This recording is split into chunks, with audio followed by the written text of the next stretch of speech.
Great experiences don't build themselves. Behind every personalized journey is complexity, tools, teams, and tech. AI moves fast. Expectations move faster. Adobe Experience Cloud offers the power, but strategy turns potential into performance. This is Off the Grid with Brandy. Subscribe, align your stack, accelerate your enterprise. You're listening to Off the Grid with Brandy, the podcast that turns enterprise chaos into clarity. We decode technology with insights from industry leaders and experts at AM Analytics Consulting. Let's dive in. Hi, welcome to AM and Analytics Off the Grid with Brandy. Today we have Morgan. We'll be talking about a lot of different AI, some sports analogies. So want to kind of, give an introductory first. So we have Morgan, our guest for today, part AI innovator, Iron Man, part rugby star, and 100% visionary. Morgan, did you want to give a little introduction for yourself? Yeah, Brandy, off the hook. I appreciate the intro. Yeah, Morgan Koth, work with Big Kitty Labs here in Columbus, Ohio. Software development, AI implementation. We do a lot of things from MVP to enterprise. I've been in the entrepreneur world for over 25 years. I've started some businesses. I've sold some business. Some good, some bad. I've hopefully developed some wisdom along the way. Learned quite a bit what to do and what not to do. So yeah, happy to have this conversation. Happy to have some fun. Yeah, great. So start off with, if your career had a sports stat sheet, right? What would be your proudest moment? Oh man. Proudest moment if my career had a stat sheet. You know what? I think the proudest moment really is the successes plus the failures and being able to, honestly, the proudest moment is being able to work from home throughout the years that I've had businesses where I've been able to spend time with my wife and spend time with my kids, be able to be there with them.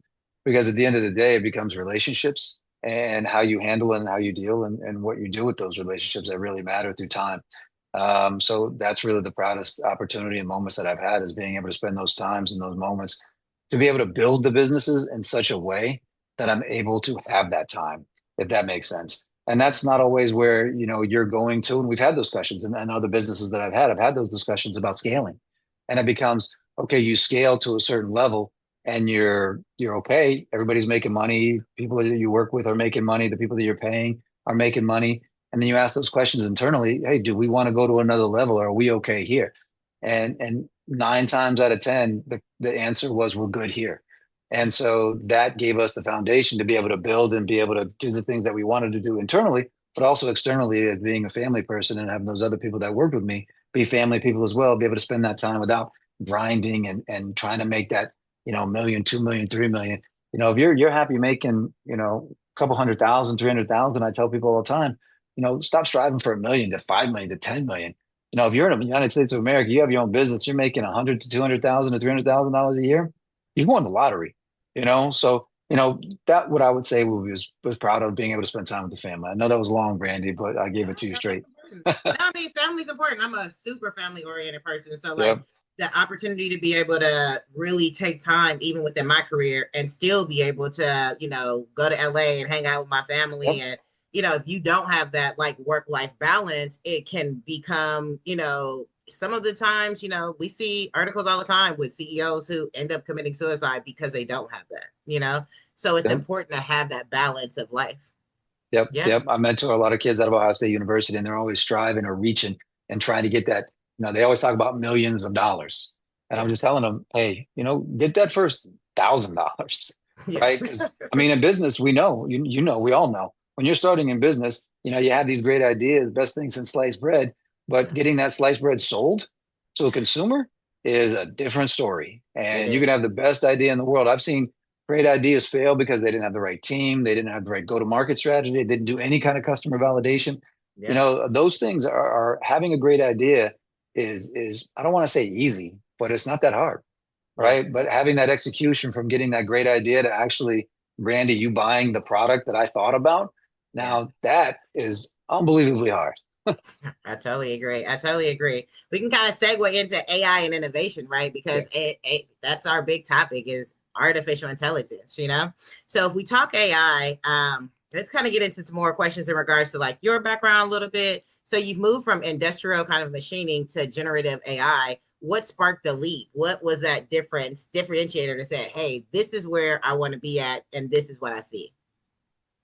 Yeah, so I mean, nothing's linear, right? Everything kind of goes in waves. And so with this one, it was really at the right time. So sold the business in 2020, and then COVID happened, right? And then some ups and downs of business, and then started going into a different avenue of building some apps with Big Kitty Labs.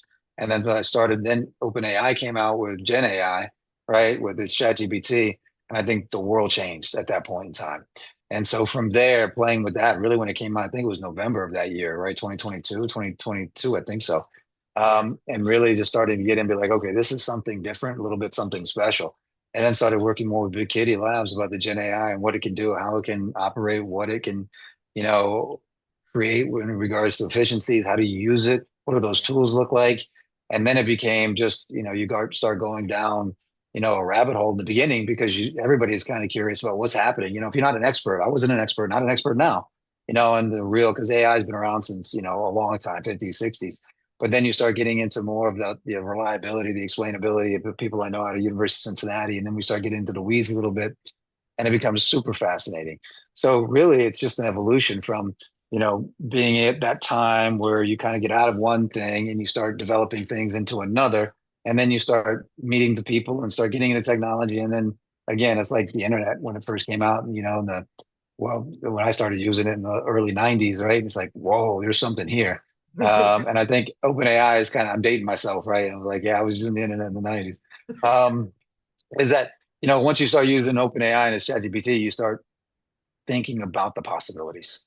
So that's kind of where it evolved.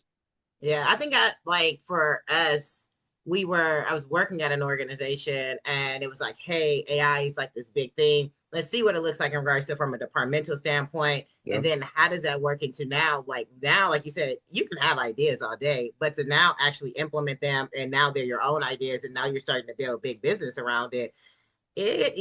That takes a lot of, gut in your stomach, a lot of punch. You have to really be able to kind of get over that mountain of what that looks like from the sales cycle and being able to get it out there. But then also, again, you also have to move with the wave of technology, which sometimes technologists can sometimes stand still.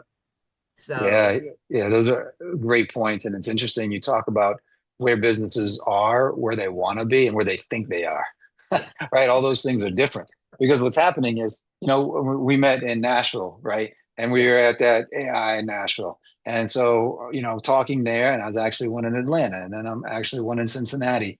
And then I was one in Cincinnati previously last year, and I'll be one in the Columbus area.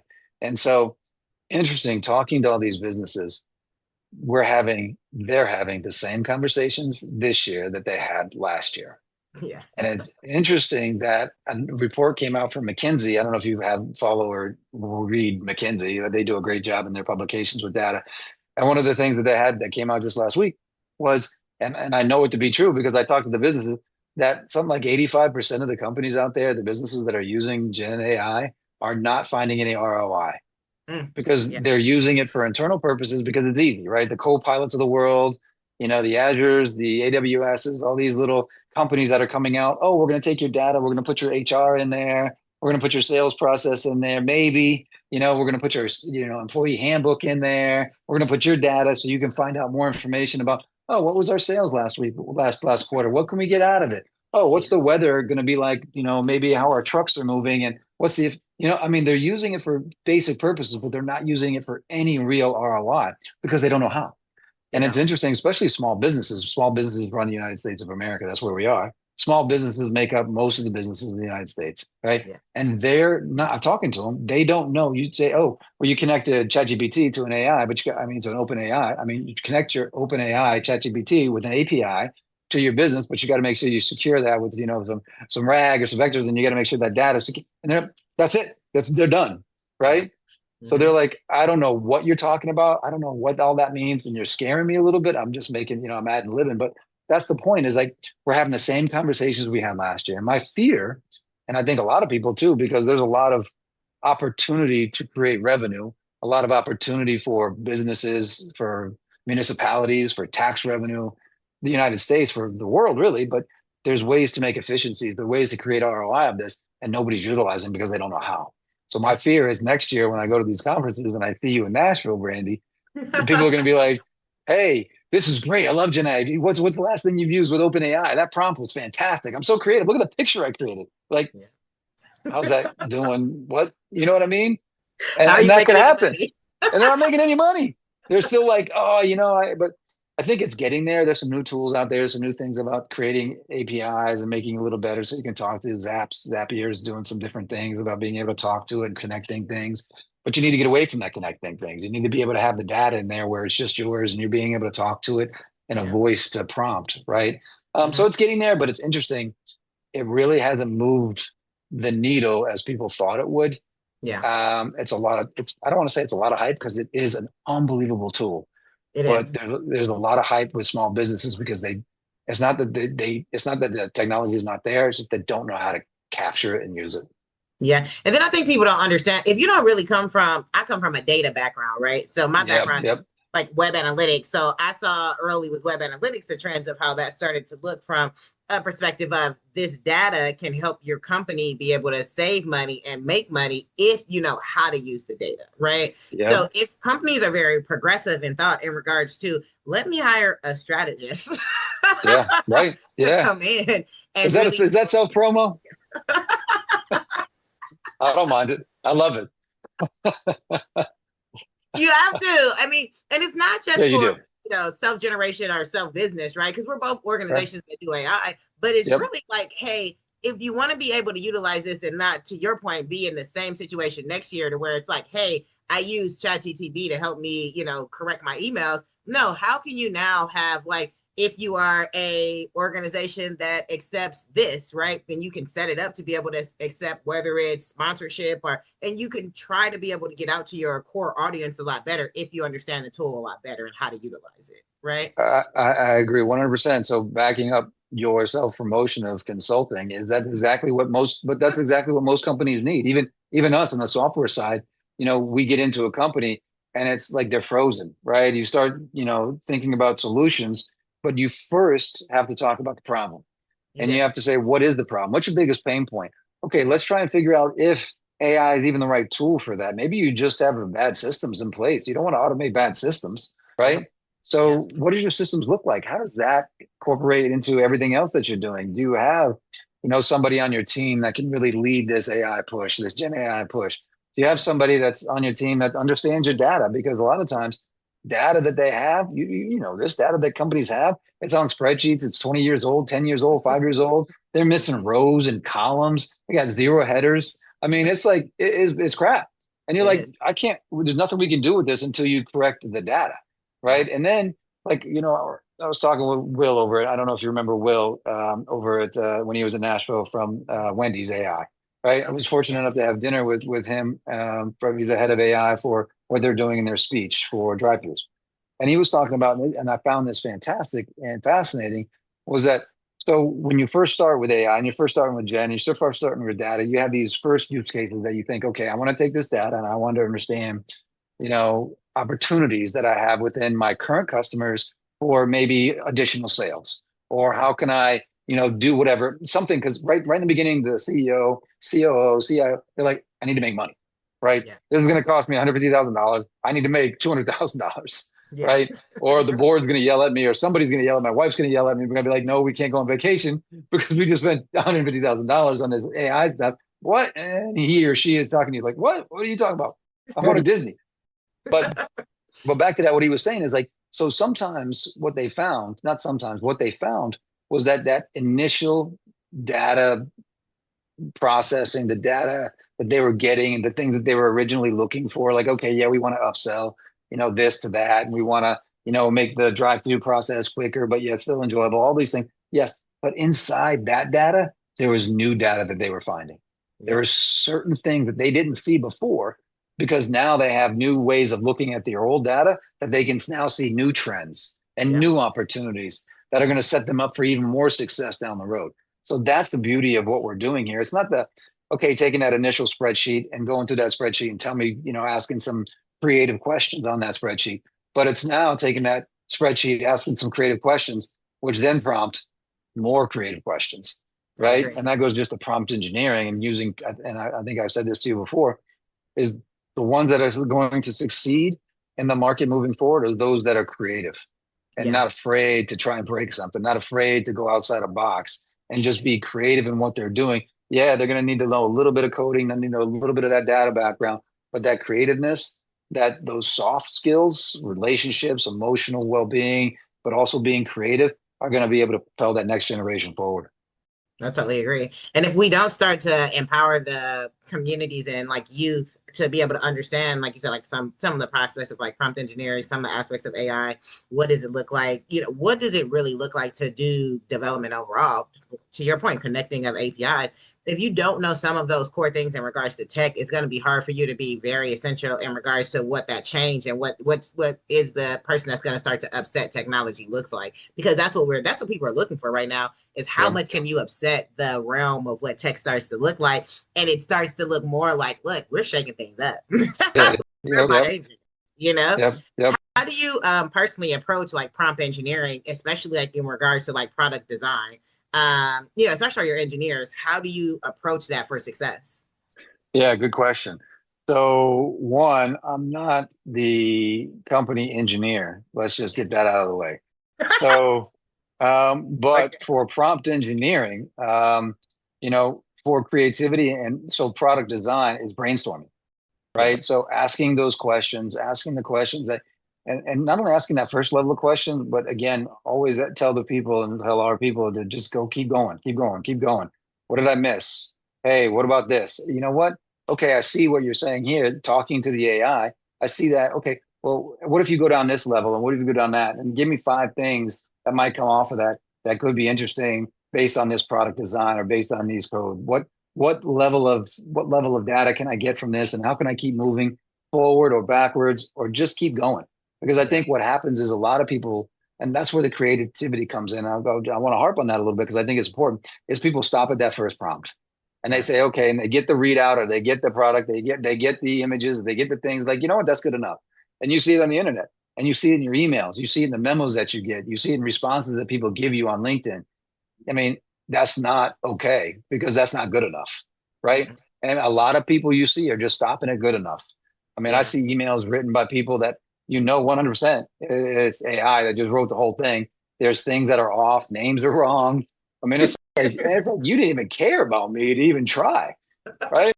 I mean, give me something. I mean, you didn't care. You didn't even try.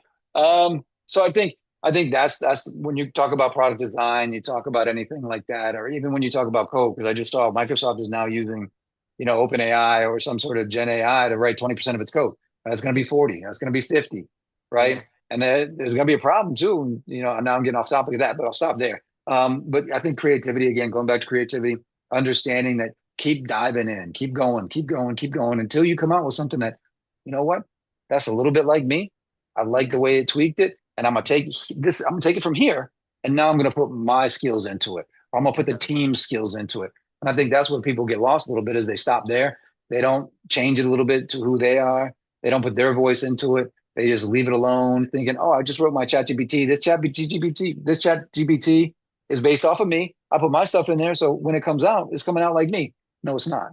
It's not, because I don't know. And I keep hearing the word bespoke. Never heard that word before 3 years ago. Yeah. Now you hear it everywhere. I hear it everywhere. I know. And I said that to somebody. Somebody's like, you don't know what bespoke is? Like, don't call me that. I don't know what it means. I think I agree with the creativity though. If people don't start to learn, and I think what people should look at artificial intelligence as is an opportunity to be more creative than you've ever been. And you start to really kind of, because you have somebody that's doing, because we both come from development backgrounds, right? Like when you have somebody or something writing, not someone, but something writing a percentage of your code now, then all you have to go in and now you have to have some of the aspects of like the creativity in there, and you can even kind of prompt it out to be able, those are the fun parts of now what technologists should be doing, right? We should be focusing more on what that innovative piece starts to look like, the creativity piece to your point, rather than it be kind of like, again, we just have requirements, we do them, we implement them. There's no aspect of what you feel that you can really add in as, again, more of a strategist rather than somebody who's just there collecting a check. right? Or somebody who's just there to just develop and that's it. I absolutely agree. And what this leads me to really want to talk about too is lean into diversity. Yeah. And what I mean by that is not only, people of different backgrounds doing this, but also the democratization of ideas, Yeah. right? Because this absolutely gives people of all, cultural backgrounds, educational backgrounds, because, we're all, I want to say intelligent, right? I mean, you have a bell curve on intelligence and we're all mostly in the middle, right? And you're like, oh, that person's dumb, that person's stupid. No, they're not. They just don't know exactly what you do, right? There might be some bad people and some people you don't want to talk to, but that doesn't make them dumb, Yeah. right? But what this does is it gives people the ability, and what I like about where this is headed is it gives all these people the ability to create new things. And what that means is we create more diverse products and things that are useful. Because when Gen AI came out, really, right, and people were using it, who was using it? And I'll just call them out. It was older white men, right? We're building products or building things and building designs. It's either the Elon Musk of the world or all these other guys that are, Zuckerberg or Altman, and they're building what they want to build, right? But they're coming from a background that is not like everybody else, Yeah. right? And so I saw this meme, this cartoon. It was pretty funny, but it was a woman, doing the folding clothes, doing laundry, and then there was a robot painting a picture. And it was like, wait a minute. I thought all this technology was supposed to be the other way around, right? And it's interesting. I think we're moving where we're starting to paint the pictures and AI is starting to do the laundry and the dishes. I think we're still a ways off, right? These robots are trying to do all these things, right? You can get $26,000 for, a butler. I don't know if I want to bring in my drink, but you're going to get these things. So I think we're getting there, but I love the diversity of what is happening because we're going to get better products. We're going to get more useful products. We're going to get better UX, UI. We're going to get better code that is written from diverse populations. That I think diversity makes things better. So that's what I really like about the democratization and the diversity of what's happening. Yeah, I totally agree. I think that's really cool to have so many different cultures that can now be implemented in this process. And now you start to get so many different thought processes too. Like even when you get into like different kind of like practices of how people do things from a scientific standpoint, it just starts to become so wide and so big we can't even imagine, If you could automate one thing that most founders waste time on, what would that be? I mean, it's the answer to every founder's question is what they could automate. They could automate, honestly, replying in a way that's them and not too much to the important one, but emails and calendar scheduling. I mean, and it's getting there because there's Schedule AI out there, which is a company out of Cincinnati. There's some, I don't know who's going to watch that, but there's a free one. You don't have to send me anything on that one. But there's some schedulers out there. There's, I think Google's trying to do some things too. But getting a meeting and then replying to meetings and then replying to emails and those things, I mean, you can be stuck in meeting overload and email reply overload and trying to figure out times to schedule a meeting. I mean, that literally right there, that's probably every entrepreneur, especially startup, as you're getting going. And if you're doing it yourself, you don't have an assistant, that is probably, I don't want to say, it's between 30 and 60% of time. Of your time. Mm-hmm. Right? So, I mean, if you could take that back, I would love that. Something that does it really well, looks over, because here's the issue, is we all have multiple calendars, right? People are like, oh, you just got your calendar, it's easy. No, I got my personal calendar. Yeah. I got my wife and I share a calendar. My kids, we all share a calendar. I've got, some companies that I've shared calendars with. I mean, we need to put, and then you can say, oh, well, Google, you can put all, well, yeah, but it doesn't really work great. So if that could be done well, I think that's a game changer for a lot of entrepreneurs. I agree. I think the one thing is like scheduling things and calling people back, and then just also like if you don't have an assistant as somebody who's beginning an organization and now you're scheduling a lot of these things, it is so easy to forget, because you have so many little initiatives that you're trying to do to really kind of launch your organization as a whole. And then you have like your bigger projects, and then you have your mini, you have things that are probably like about, your project that could, yield you probably, 700K, and something that's about 100K, right? And you also have to do everything administrative in between that, especially if you're a beginner kind of founder, as you're working through that. So it can be extremely, 60% of your time easily just scheduling and replying. It's absolutely right. And people are like, oh, well, the AI. But the thing that I tell people about the AI and the replying to emails and the scheduling is like, it doesn't really know you or your voice, right? It's going to reply to, this person. Yeah, it could read the replies, and it could read the conversations, and it could get better over time. And it will. I think you're going to have probably, and it would be great to have an assistant in your ear. Like, okay, Brandy just emailed. Oh yeah, reply to Brandy. We met in Nashville. She's fantastic. Reply about that upcoming podcast. Yes, let's lock in a date. Let's do it early next week. Whatever's best for her. And then boom, back and forth, and we get something going on, right? But if it doesn't know the relationship, and it doesn't know the voice that I want to have in the relationship, or the caring, or whatever it might be, the empathy that I want to put in that email, all emails going out are going to be very similar. Yeah. And everybody's going to be, and then where's the person, where's the personal touch, right? And then it's going to be, I say this, I was telling this to my kids, the pendulum, right? It just sometimes just swings too far, right? It's going boop, boop, and it just way over here. And at some point, right, it's going to be like, what?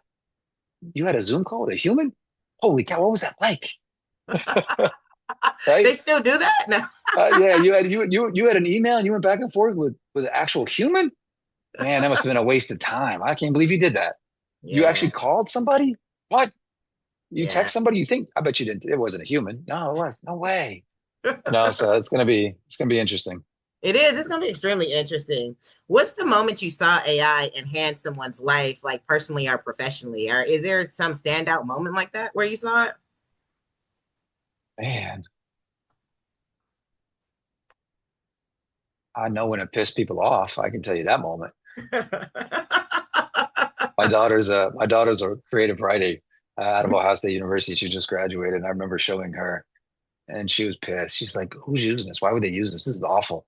And she writes dialogue. She writes books and magazine articles, and like this is like, and I get it for what she does. It doesn't make much sense because you're not going to get that human interaction and those human feelings.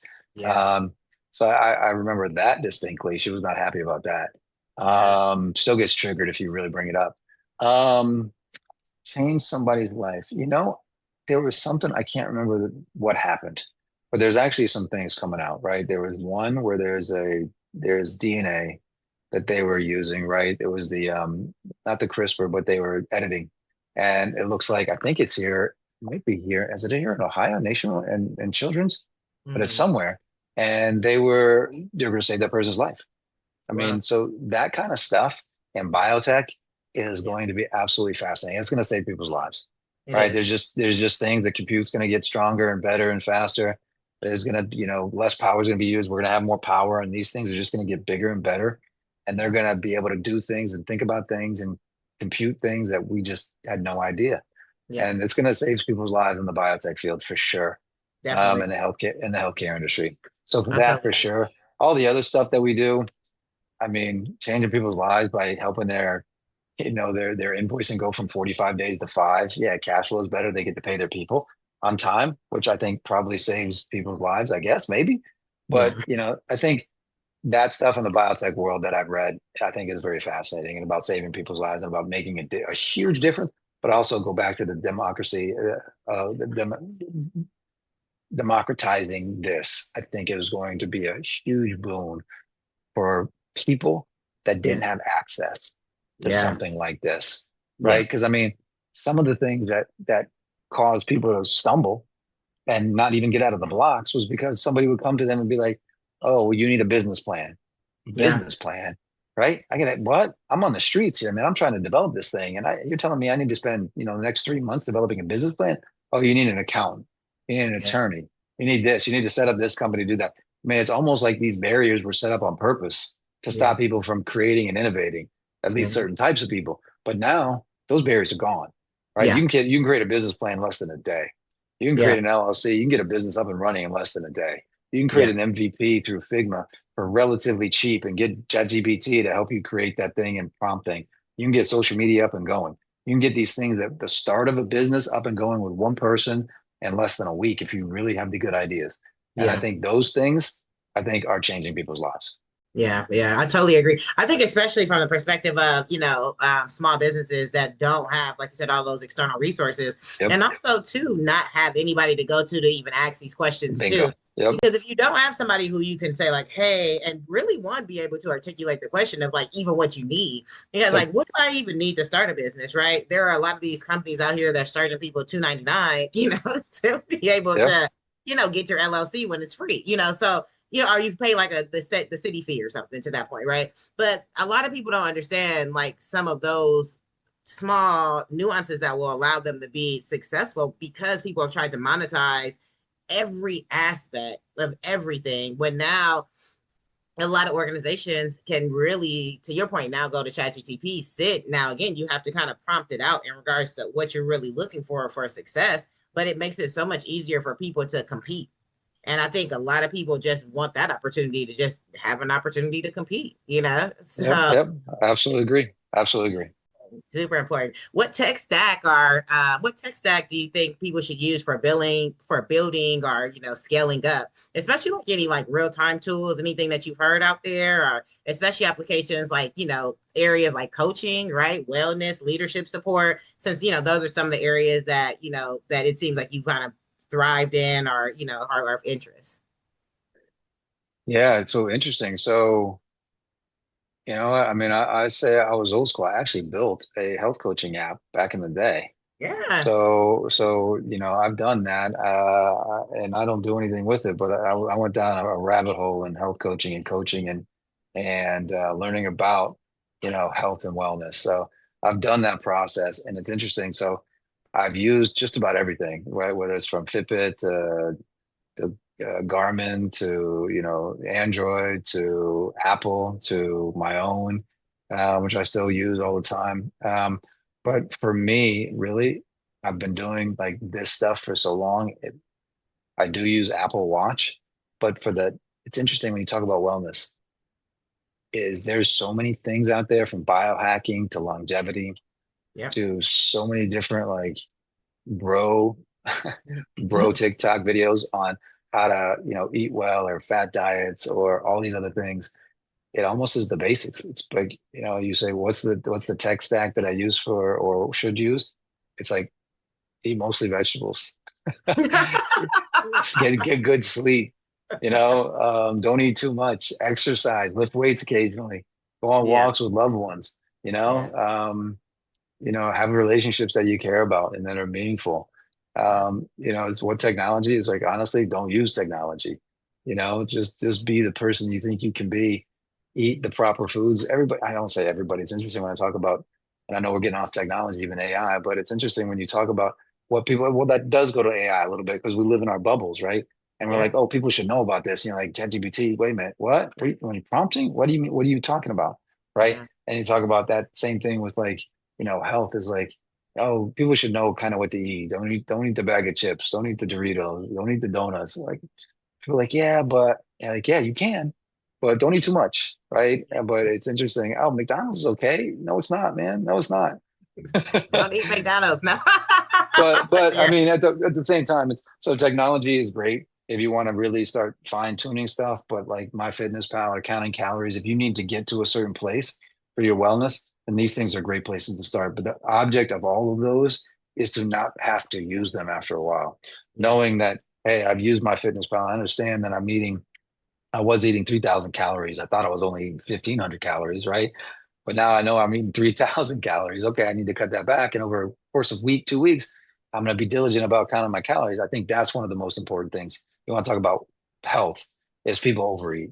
We just don't know because we just think it's like, oh, this is only this, but it's not. It's more than what you think it is. It always is. I'm guilty of it. Food is delicious. It's part of being part of human. Is loving food.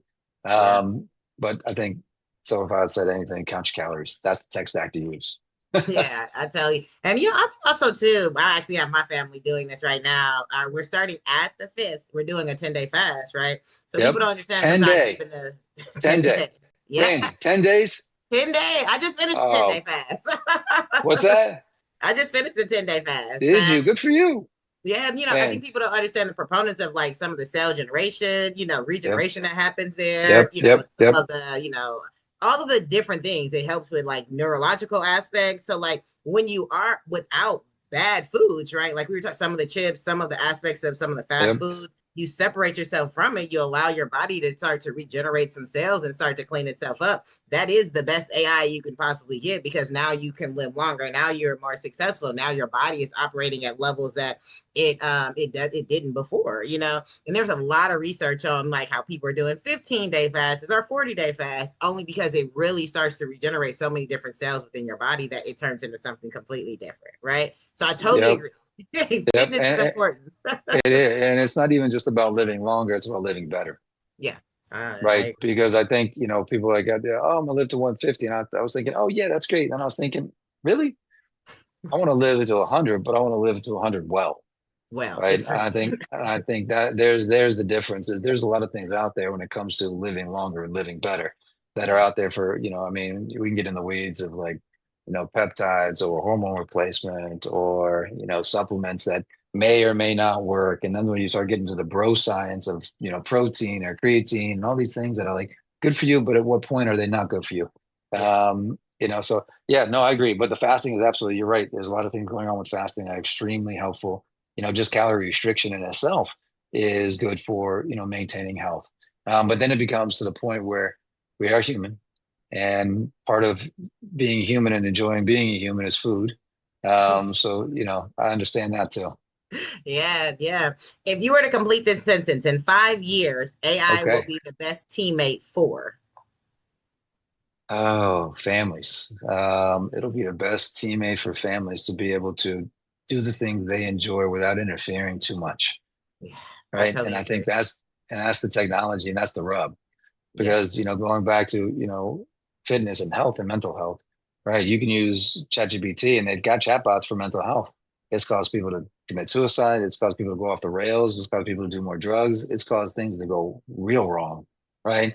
But my hope is in the next 5 years, people start understanding that they can use it in a better way, that it enhances, not encompasses, Yeah. their lives. So that would be fantastic if it can make people or help people come together, bring people together in a way that they communicate, congregate, and Yeah. enjoy each other more. That would be fantastic in 5 years if it did that, as opposed to just having everybody in a little silo where everything's more efficient. But that just creates us to work more on different things, right? And that's not what I would want from it.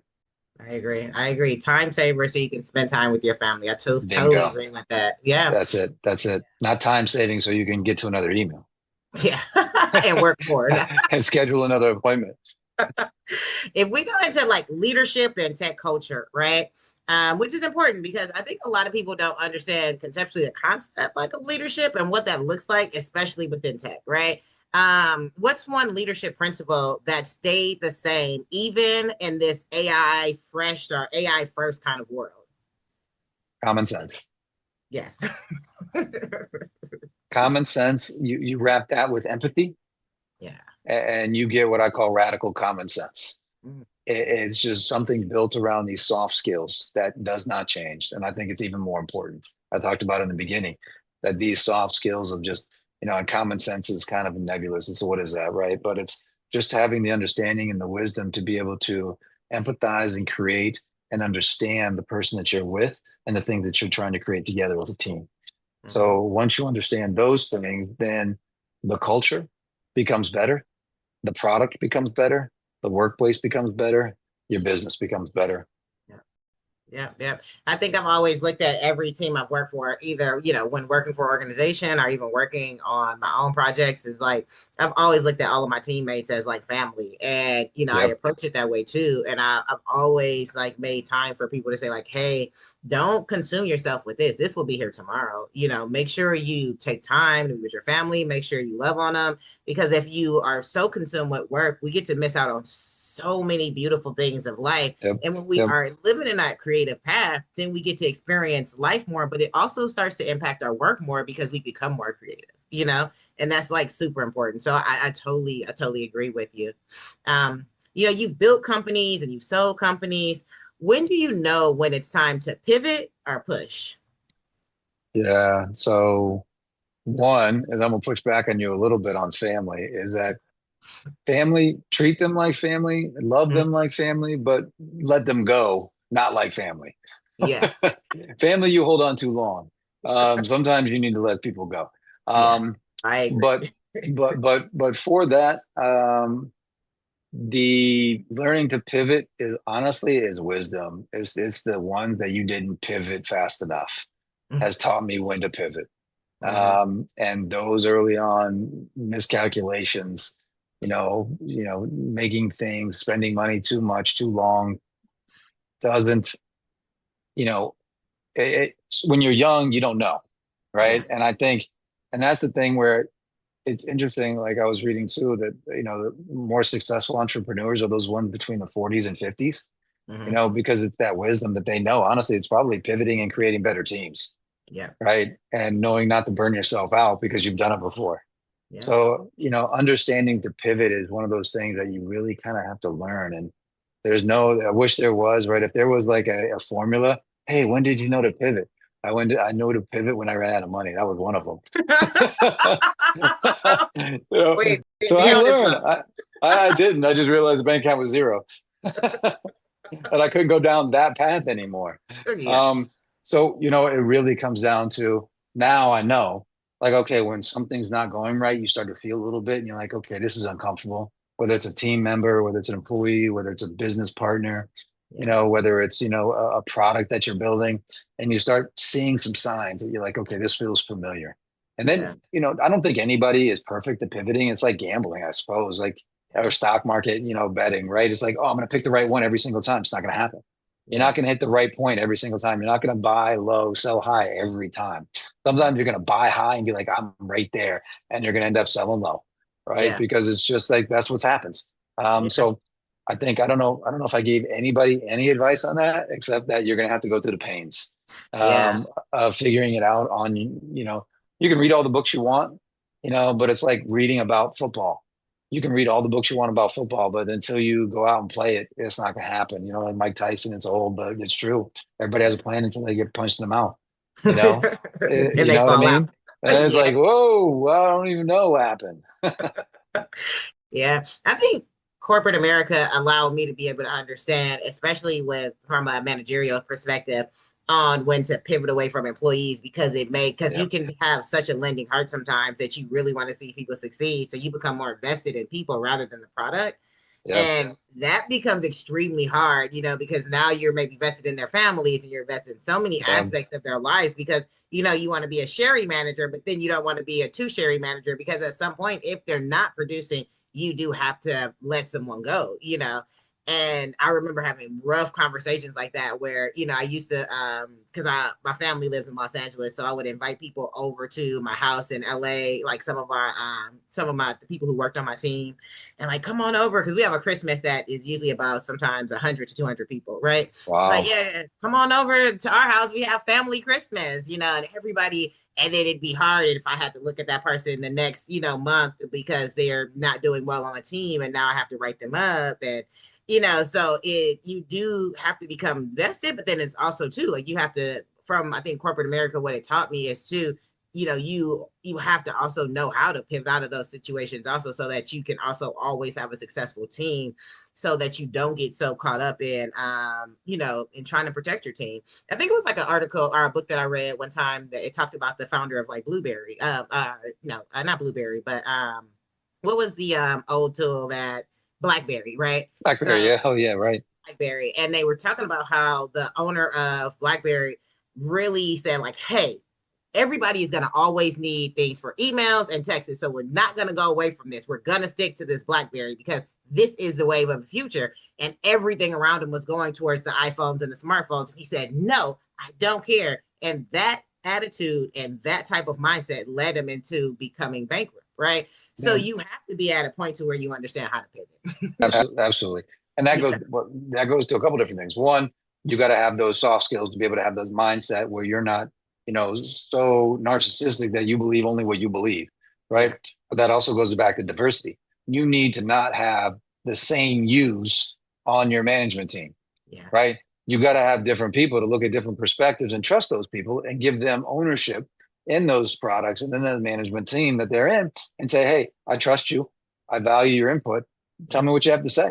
This is a safe space. Say what you want. Say how you want to say it and mean it. And then once you hear those different opinions, then you can make a better decision. But if you get everybody going, that's a great idea. Oh yeah, that's a great idea. If that's all you hear, you better quit. Real quick. because you're going down the wrong path. I totally agree. How do you balance speed and ethics in regards to scaling AI solutions, but in general? Like, how do you start to balance that within an organization? Yeah, so I think one of the things that we've started with, and especially when we're doing consulting, you probably do too, is you got to have an AI policy. Yeah. Right. You got to have some ethics. You got to have some code of conduct. You got to have some ability to be able to talk to people. This is what we do, and this is what we don't do, and this is why. Right. Yeah. This is the type of company we are. We don't put this out on the internet. We don't put this stuff in the ChatGPT. We don't try to say these things. We don't try to this and that. So you've got to have that code of ethics. There's also some new tools out there, and it's not new, but it's becoming part of the coding process that companies are starting to use, is explainability when it comes to AI. So when you're talking about your data, you're talking about new products, you're talking about something that you're creating, we're starting to use explainability and reliability. So there's different coding methods and coding techniques that you can use, different weights on nodes and transformers and things you can do. I'm getting a little technical in the weeds, but you can do things to help explain where that data and where that information is coming from versus what they call a black box, right? So understanding that, okay, I know where this information is coming from between, our data or, the promptings that I'm putting up and it's coming back with information. Okay, I get that. Now, based on our ethics and what we're trying to do as a company, how's this fit in? And do we all align? So having all that understood, I think helps a lot. It helps us. It helps us in consulting. It helps, I think, businesses moving forward, is making sure, one, there's some sort of, handbook, and there's some sort of, method to their madness when it comes to AI, and everybody's on the same page. But there's also, a mission. Yeah, I agree. If you're not ethically aligned, if all of your systems aren't ethically aligned with how you operate as an organization, then you're doing your company a disjustice, you're doing your consumer a disjustice, right? Because that's the reflection of what they see of you, is whatever is out there for them to be able to grab, right? Yeah, agree. So there's no ethical alignment. And also with your staff and with everybody should really have a mantra of what they feel are the ethics that they uphold on an everyday basis, so that it is echoed throughout an organization, so that people who work there also feel the same way. They feel impacted if something is ethically unaligned, right? They feel impacted if something doesn't meet the standards of the organization and the company. And if that should be so, pushed within companies, that everybody within your organization should feel some pride when doing it. My college, our mantra was find a way or make one. I still use that to this day, because it aligned with my spirit so much about the things that I do. It's either find a way or make one. And you always, no matter what, try your hardest while you're doing that process, I like that. I like that a lot. I like that. Find a way or make one. I like that. Find a way or make one. There you go, Brandy. I'm taking that. I'm taking that with me. I'll give you credit. Every time I use it, I'll be like, find a way or make way. That's Brandy. Brandy said that. I'll be like, who? That's Brandy Smith. What? I'm like, don't worry about it. Google her. Never mind. Listen to the podcast. They're going to be like, oh, Brandy Smith on the podcast. Oh, yeah, I got it. I love it. I love it. What approach, what's your approach when your team is overwhelmed by tech transfer? Oh, I think you're on mute. Yeah, I know. I was talking to somebody else for a quick second. Oh, sorry. What was that question? I'm sorry. You're going to have to edit this one out. No, leave it in there. Bloopers. Super bloopers. What's your approach when your team is overwhelmed by tech transformation, or, if they're starting to feel the heat a little bit? You know what? Tech transformation, not so much. I think, as a development company and a software company, even just in teams in general that I've had before, and when things start to become a little heavy, start to become a little overwhelming, it's time to take a break. In burnout, And a lot of times when it comes to burnout, we all know that deadlines cause anxiety. And sometimes that anxiety is not necessarily a bad thing. That helps you focus and create what you need to create in a timeline where you need when you need to get it done, right? If you know you got a speech to give and your speech isn't done yet and you're anxious about it, guess what you do? You don't go to sleep and you write your speech, right? And so those things aren't bad. It's that chronic situation where things become chronic and stressful and anxious, and I don't know what I'm doing. I don't know where to go. I don't know who to lean on. I'm getting overwhelmed with work day in and day out, and it's becoming a problem for me personally. It's becoming a problem for the team.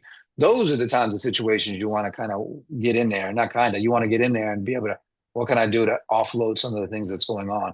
What can we do to support you? As opposed to, hey, what's wrong? What's wrong with you? Right? Because last thing somebody wants to do is one, accept that they're not doing something right.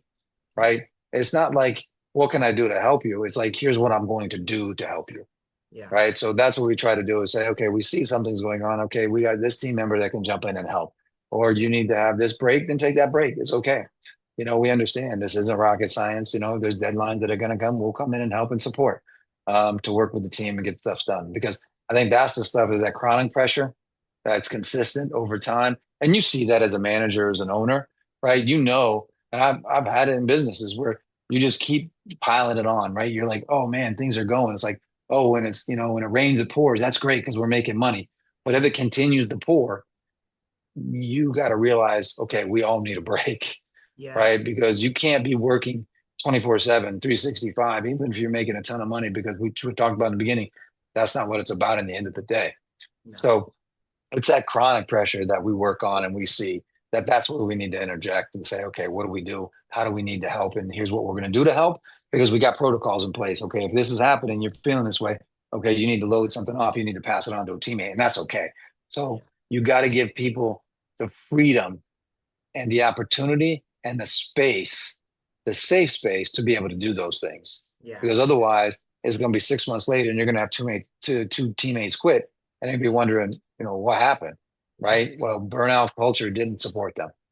No, not at all. I think that's the one thing that I've always been super big about is mental health culture, and also really kind of taking a step back when I would see sometimes, because I'd be in spaces sometimes where I would see my developers say, like I have chronic headaches, and no, we need to kind of step back from a piece of the work, and now we need to kind of re-envision like what's happening here to where the burnout is so high, right? And what do I need to do to kind of balance this out? Because I don't want a burnout culture. I don't want I don't want people to look at, 5 years, look at Brandy like, oh man, she was the worst manager I ever had because she didn't try to balance it, or she was one of the worst owners of organization that I work for because she didn't really try to, appeal to the people, right? Like I come from like a family who's very, being a philanthropist, being out here kind of working amongst people and helping people this a big part of my family culture,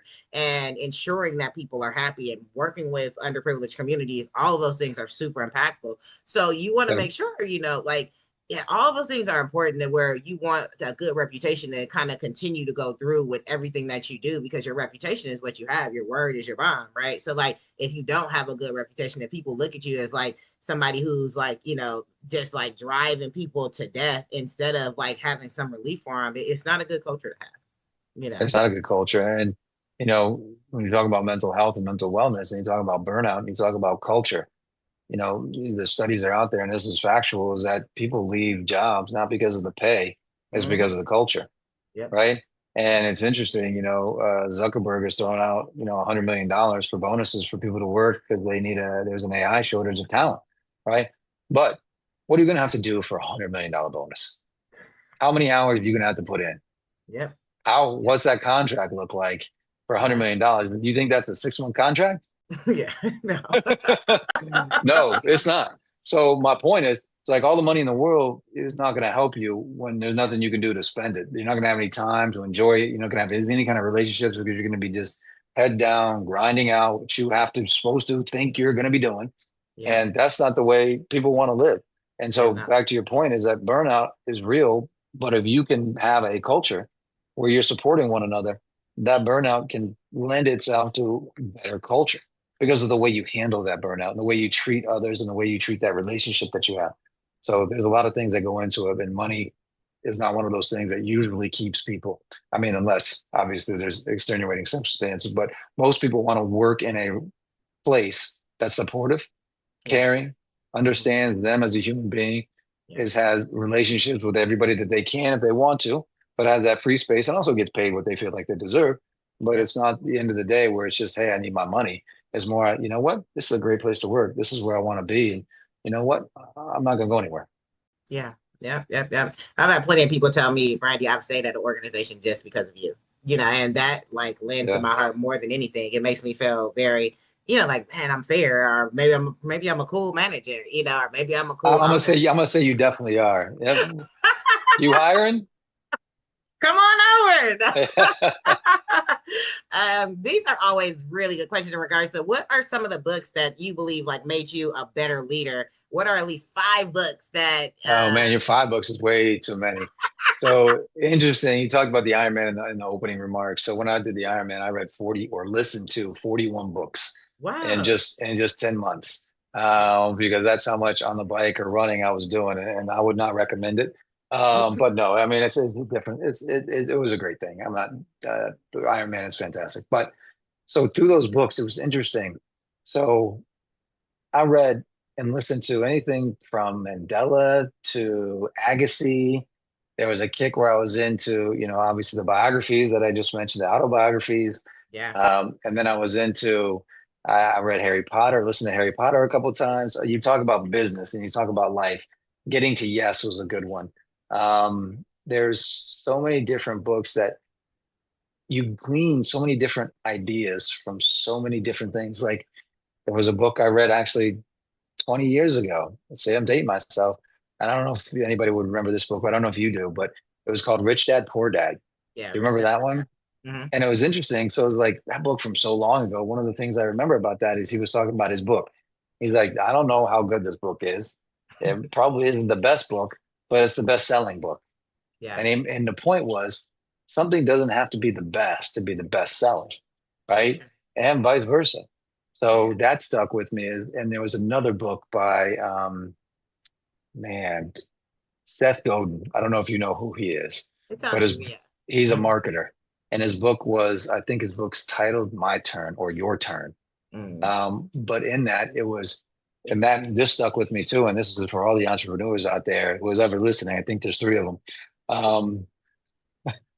Is that it's your turn and ship it because it's ready. It's ready enough. Right. And I think as an entrepreneur, we all get caught up. And as somebody that's starting up, you get caught up in the details that don't really matter. Like you change the word on that website. I'm guilty of it. I've been guilty of it. Change the word on that website 5 times. Yeah. You change the UX UI design from, light blue to just a slightly darker light blue. Right. Yeah. And you change that rounding from, you curve it just a little bit more, or you change the font from, Garrett to whatever it might be. Right. And it's like, oh, these little tweaks. These little tweaks are going to matter. I'm going to continue to do this behind my desk, typing away down in my basement to get this thing done because you're scared. At the end of the day, you don't want that situation to come up where somebody's coming to you and be like, I didn't like that. Yeah. That's what you put out. I'm not buying that. Yeah. But you don't know until you ship it. So people out there is good enough, ship it. And let them tell you, let the consumer tell you that it's not good enough. And you know what? And find your niche too. That's what that book told me about. So ship it, find your niche, and it's your turn. Raise your hand. Somebody asks a question, I'll do it. So those things. So I don't know if I said any book, but no, you did. You said a few books. I said a few. Yeah. The Agassi book was interesting too. That's about, so I don't know if you know his story, but he went from, and there's a lot of stories like this, but his story was he was on top. Some things happened. He got hooked on some things. He went to the bottom. And then he found motivation through certain things, and he came from the bottom all the way back to the top. So, I mean, he was like bottom. And one of the things that motivated him was he was starting to do something for other people instead of himself. And I think there's something there that's worthwhile. Yeah, no, that's important. If you're not very self-motivated and you start to do things for other people it can be extremely hard. I think, yeah, for me, Ego is Your Enemy was a big Yeah. book for me. Like that kind of helped because we can live in very kind of people can be extremely not knowing sometimes because not knowing what ego is, they can be very egotistical and not knowing what definition and really defines out ego, you know. I think another one for me, I like a lot of like spiritual books, but like the Bible, of course, and then the seven spiritual laws of success. And it really Yeah. talks about when you get into Deepak and some of his theories on what the seven spiritual laws are, that leads to success in business because you're grounding yourself from a personal perspective, and that allows you to be grounded across like the board, right?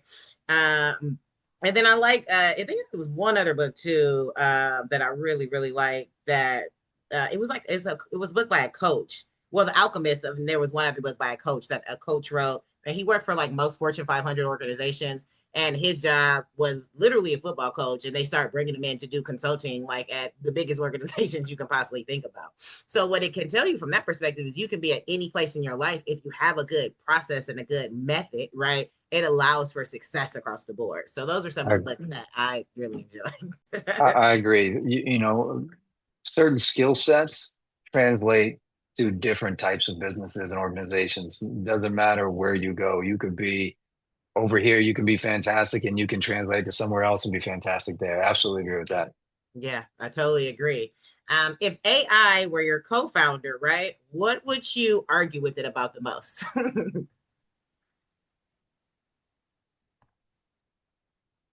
And I wouldn't argue, but I would contemplate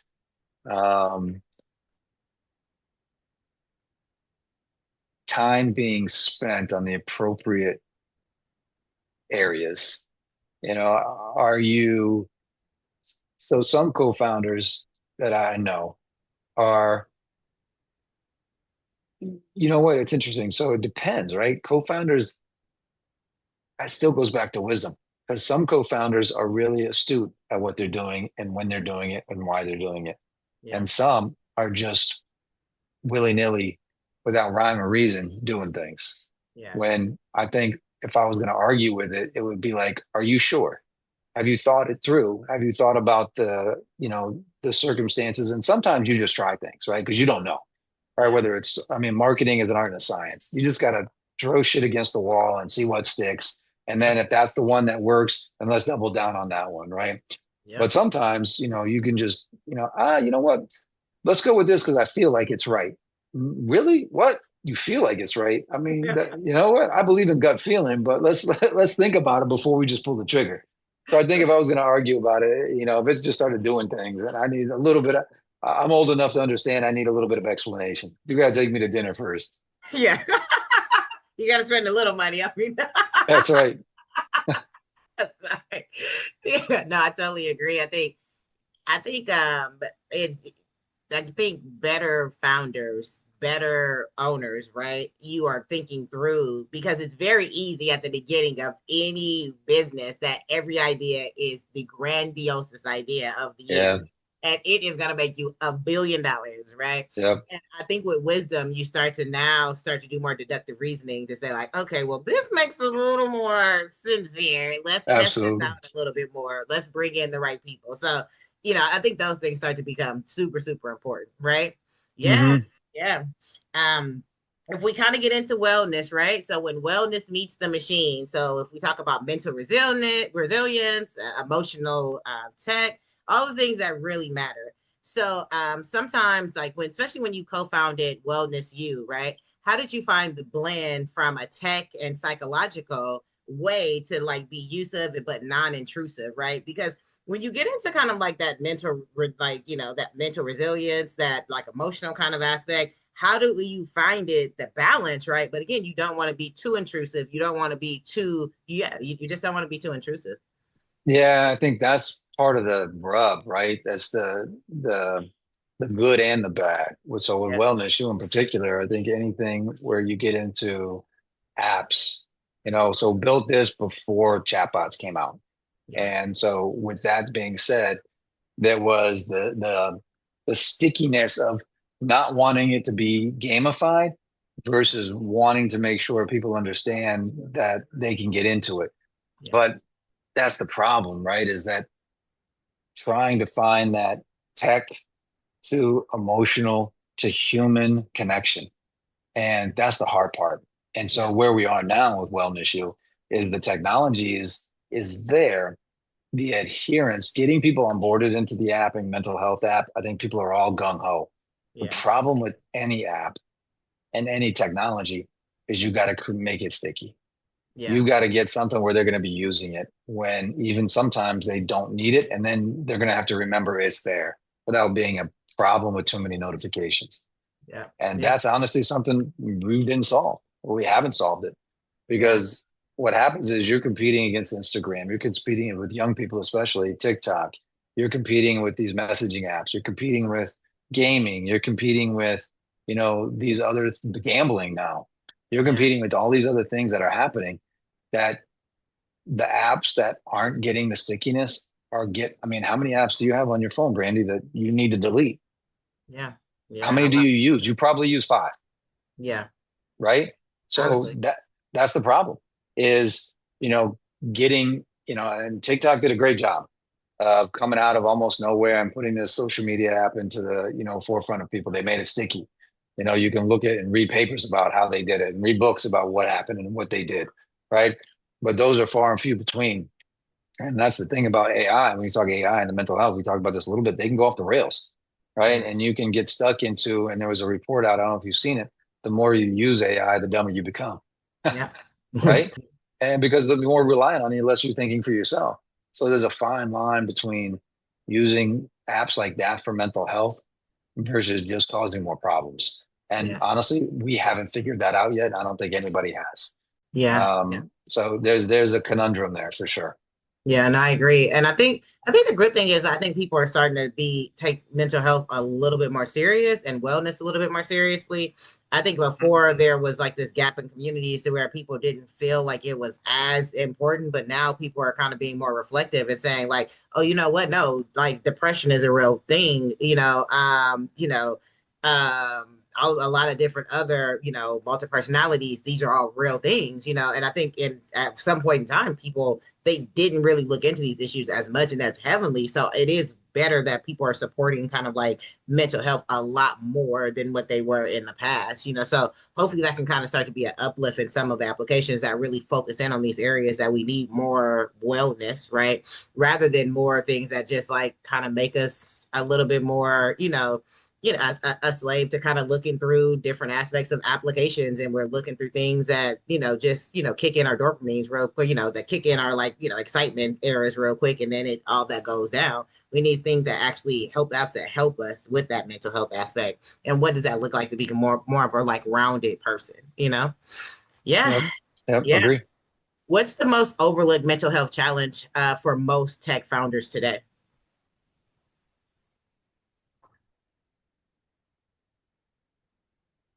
I think it's not even tech founders, but just founders Mm-hmm. is not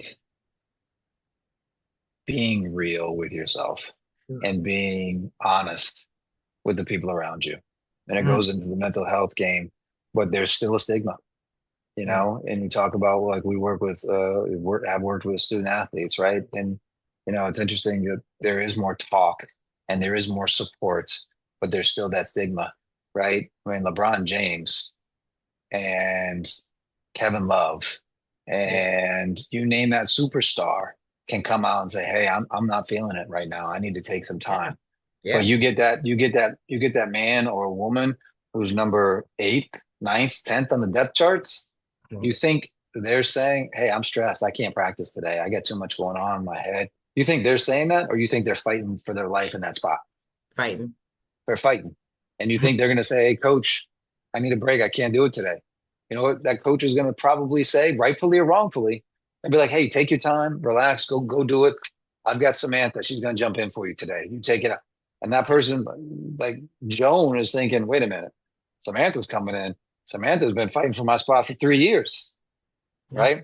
No, that's all right. No, you know what, coach? I'm feeling good. I'm gonna go back in. Yeah. Right. That's what we saw happen all the time.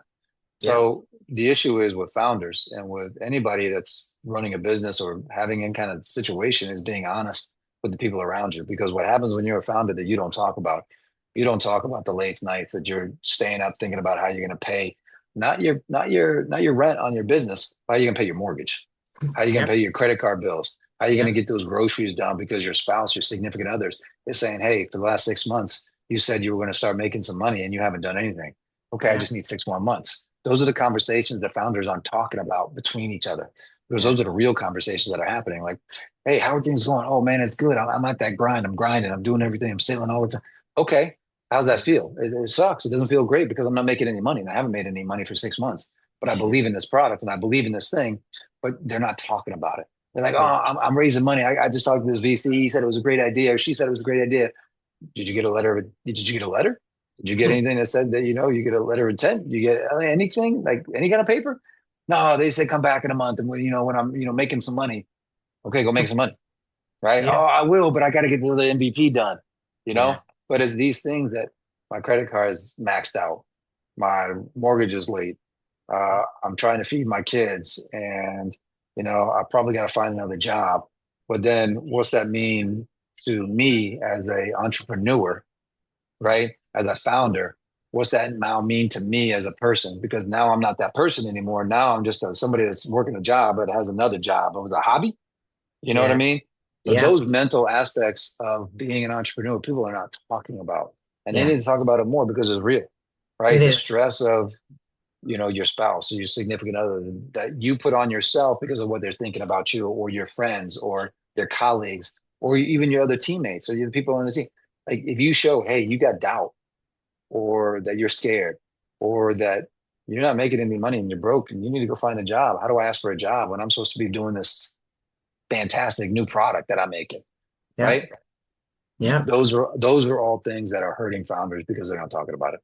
Yeah. I think it was one of the books that I read too, and I think I remember the entrepreneur was saying that they were on the brink of, like everything was down, their mortgage was down, their wife was pregnant, and his stepfather came to him and was like, "Look, you need to get a job," and his wife said, "Don't listen to my dad. I believe in you. If I have to continue to work, let's make it happen."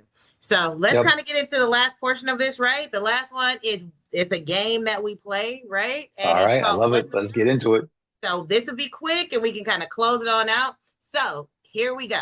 What in the world would you do if you had to build a coach that could help rugby teams run and start up and get everything done, right? So we can kind of explore together and we'll talk about what the rugby coach would do. And then that is the game. It's 2 minutes. So you start and then I'll come in. All right. They would help people rub some dirt on it because that's all my coach did was just rub some dirt on it and get back out there. So do that faster. Just get out faster. Just get out there. Go out there faster. If you're hurt, you're not hurt that bad. I think on my end, it would maybe help kind of do some of the coaching aspects of it, and it will start to get in and be able to do some biometrics and be able to understand what the students are doing out there, right? That's the thing. The biometrics take too long. You don't get that much time.